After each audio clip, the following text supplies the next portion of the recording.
Property के tax rate को तकरीबन 80% तक बढ़ा दिया गया है। एफबीआर के कानून में एक बड़ी तब्दीली की गई है।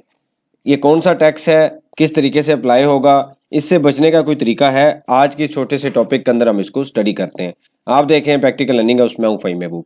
वापस आते हैं टॉपिक के ऊपर। तो सबसे पहले जो न्यूज़ है वो ये है कि एफबीआर ने जो प्रॉपर्टी के वैल्यूएशन रेट्स हैं उसको बढ़ा दिया है। जब हम कोई प्रॉपर्टी परचेज करते हैं तो हमारे पास डीसी रेट आता है, उसके बाद एफबीआर रेट आता है या एक्चुअल रेट आ रहा होता है। तो नॉर्मली हम क्या करते हैं, जिस इलाके में डीसी रेट नहीं है तो एफबीआर रेट यूज़ किया जाता है, जिस इलाके में एफबीआर रेट नहीं है डीसी रेट यूज़ किया जाता है। तो इस रेट के ऊपर हम क्या करते हैं, 236C का टैक्स जो होता है सेलर पे करता है जो सेल कर रहा होता है, और 236K का जो टैक्स है वो बायर पे कर रहा होता है, यानी कि जो प्रॉपर्टी परचेज कर रहा होता है। तो अब एफबीआर ने क्या किया है, इनके रेट बढ़ा दिए हैं। मतलब ये है कि इनके रेट जब इंक्रीज होंगे तो टैक्स भी बढ़ जाएगा। इसकी एग्जांपल ऐसे ही है कि अगर कोई प्रॉपर्टी है 1 लाख की है और उसके ऊपर आप 3% टैक्स दे रहे हैं, वो बनता था 3000। अब एफबीआर ने तकरीबन 80% तक जो रेट है वो बढ़ा दिए हैं, तकरीबन 56 सिटीज़ में। अभी आपको मैं एक्सप्लेन भी करता हूँ कि ये कहाँ से हम देख सकते हैं और डॉक्यूमेंट में क्या लिखा हुआ है। तो अब इसको आप मल्टीप्लाई करें 80% के साथ, ये बन जाएगा 1,80,000। इसका अगर आप 3% लेंगे तो ये अमाउंट बनेगी 5400 रुपया। अब ये जो डिफरेंस है 2400 या 5400 को आप डिवाइड कर दें 3000 पे तो आपके पास जो वैल्यू आएगी वो तकरीबन 80% से इंक्रीज आ जाएगा। मतलब टैक्स के जो रेट हैं 80% बढ़ जाएंगे। जो पहले आप 3000 दे रहे थे अब आपको 5400 देना पड़ेगा।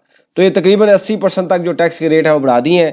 ये 56 यानी कि 56 डिफरेंट सिटीज़ में इसको चेंज किया गया है। एफबीआर की वेबसाइट पे आए तो यहाँ पे आपको सिटी वाइज वैल्यूएशन रेट मिल जाएंगे, जैसे अटक है, बन्नू है, उसके बाद चकवाल है, सारे ये डिफरेंट जो कसूर है, झेलम है, हरीपुर है, तो सारे 56 जो 56 सिटीज़ हैं उनके डॉक्यूमेंट जो है वो अपलोड कर दिए गए हैं, जो कि 1 नवंबर से चार्ज होगा। मतलब नए रेट के ऊपर रजिस्ट्री होगी और टैक्स भी हमें नए रेट पे देना पड़ेगा। अब एफबीआर ने किया क्यों है, एक तो वो ये कहते हैं कि जी अगर हम ये करेंगे तो हर बार वो यही बात करते हैं कि ये करने से हमें टैक्स बढ़ेगा, हमारी कैलकुलेशन जो हमारा रेवेन्यू है वो इंक्रीज होगा। तो वो ही इनका पॉइंट है कि जो भी वो काम किया जाता है वो अपने लिए करते हैं कि हमें क्या कलेक्शन मिलनी है। अब ये डिफरेंट सिटीज़ के अंदर इसको चेंज किया गया है और तकरीबन मैक्सिमम 80% तक रेट को बढ़ाया गया है, जो कि एक बड़ा इंक्रीज है, काफ़ी इंक्रीज है। नॉर्मली पिछले सालों में इतना देखने को नहीं मिला, लेकिन अब काफ़ी बढ़ाया गया है। हो सकता है कि उनके पास यही हो कि जी हम निकाल लें जो यहाँ से निकाल सकते हैं। प्रॉपर्टी तो पहले काफ़ी डाउन है, टैक्सेस लगने से मजीद डाउन होगी। अब ये कहते हैं जी ये जो रेट है 1 नवंबर से इफेक्टिव होगा, यानी कि 1 नवंबर से ये जो नए रेट्स हैं वो अप्लाई होंगे। अगर आप इन सिटीज़ में कोई चीज़ परचेज कर रहे हैं तो आपको नए रेट देने पड़ेंगे, यानी कि आज से एक दिन के बाद, कल 31 अक्टूबर है, परसों से आपको नया टैक्स देना पड़ेगा। अगर एक दिन में ओबियसली आप परचेज तो कर नहीं सकते। अगर आपकी कोई रजिस्ट्री प्रोसेस में है तो अगर आप कल से पहले पे कर देंगे तो आपका अच्छा खासा टैक्स भी बच जाएगा। अब पॉइंट ये है कि 2018 में भी एफबीआर ने रेट चेंज किए, 19 में भी किए, 21 में भी किए, 22 में भी किए, और अब क्या है 2024 में भी किया गया है। इन सारे सालों में तकरीबन 80% या इससे कम इंक्रीज आया है, लेकिन एक साल में 80% का इंक्रीज आ गया है। तो अगर आप देखें तो काफ़ी बड़ा चेंज है। 2-4 सालों में 80% है, अब एक साल में 80%। अगर आप स्टडी करेंगे तो पहली बार ज़्यादा था, उसके बाद कम होता थोड़ा इंक्रीज किया गया है, लेकिन अब एक ही साल में एक ही बार 80% का इंक्रीज दे दिया गया है। अब ये जो जैसे हमने नीचे डिस्कस किया है कि ज़्यादा रेट के ऊपर 236C का और 236K का टैक्स देना पड़ेगा आपको।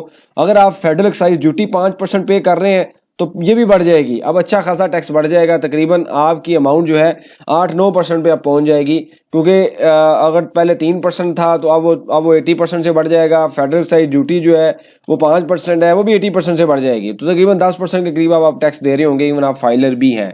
अगर लेट फाइलर है या नॉन फाइलर है तो फिर तो ऑब्वियसली आपकी 20-25% पे ये चीज़ पहुंच जाएगी।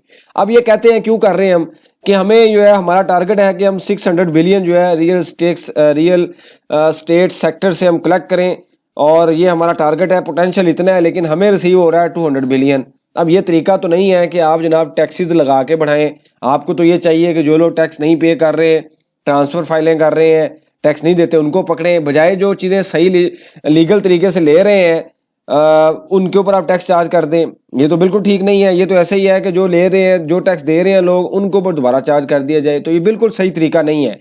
और हमने देखा है कि एफबीआर ने हमेशा ऐसे ही किया है, जो लोग टैक्स दे रहे होते हैं उनके ऊपर ही चार्ज किया जाता है, उन्होंने अपनी इस हैबिट को कंटिन्यू किया है और प्रॉपर्टी के रेट में भी उसी तरीके से जो रेट्स है वो बढ़ा दिए हैं। अब ये एक पॉइंट है कि जो हमें समझना है कि इतने ज़्यादा अगर इंक्रीज होगा, और ये नेवर एंडिंग है, मतलब ये है कि ये कभी ख़त्म होने वाला नहीं है, कुछ टाइम के बाद दोबारा फिर चेंज हो जाएगा। अब डीसी रेट, एक्चुअल रेट, जब हम कोई प्रॉपर्टी परचेज करते हैं, डीसी है, एफबीआर रेट है और एक्चुअल रेट है, इसके ऊपर मैंने 2-3 दिन पहले लेक्चर बनाया था कि रिपोर्टिंग कैसे करनी है। अब ये बड़ा इंपॉर्टेंट है। गेन टैक्स भी खत्म हो चुका है 6 साल के बाद। अब ये यानी कि जो लिमिट थी वो खत्म कर दी गई है, जब मर्जी बेचें आपको टैक्स पे करना पड़ेगा। तो अब ये बड़ा इंपॉर्टेंट है कि हमने शो किस पे करना है और इसका क्लेम कैसे लेना है। फिर कभी सेपरेट लेक्चर बनाएंगे इसके ऊपर बड़ी डिटेल से कि प्रॉपर्टी परचेज करते हुए हमने क्या करना है। लेकिन मैंने इस लेक्चर में जो ऑलरेडी पिछला एक लेक्चर था 2-3 दिन पहले मैंने अपलोड किया है, वहां पे अगर आप देखें तो मैंने ये एक्सप्लेन किया हुआ है कि रिपोर्टिंग कैसे करनी है। बहरहाल आज का हमारा ये टॉपिक नहीं है कि रिपोर्टिंग कैसे करनी है। आज का जो हमारा टॉपिक था उसमें हम ये स्टडी हमने किया है कि जो टैक्सेस हैं वो 80% तक तकरीबन बढ़ गए हैं। वैल्यूएशन रेट जब चेंज होती है तो टैक्सेस भी चेंज हो जाते हैं। तो ये एक बड़ा चेंज है, मेजर चेंज है, जो कि पिछले 4 सालों में इतना नहीं हुआ डिफरेंट टाइम पे, और एफबीआर ने 1 साल में ही इसको काफ़ी चेंज कर दिया है।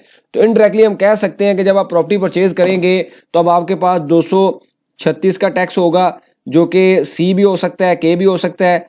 एफईडी आपकी है, अगर आप पहली बार बाय कर रहे हैं तो 3% की, जो 3% था पहले, अब वो अगर आप 80% लें तो 3% का 80% ले लें, या 3 को 1.8 से मल्टीप्लाई कर दें तो तकरीबन आप कह सकते हैं कि 80% से ये इंक्रीज होगा।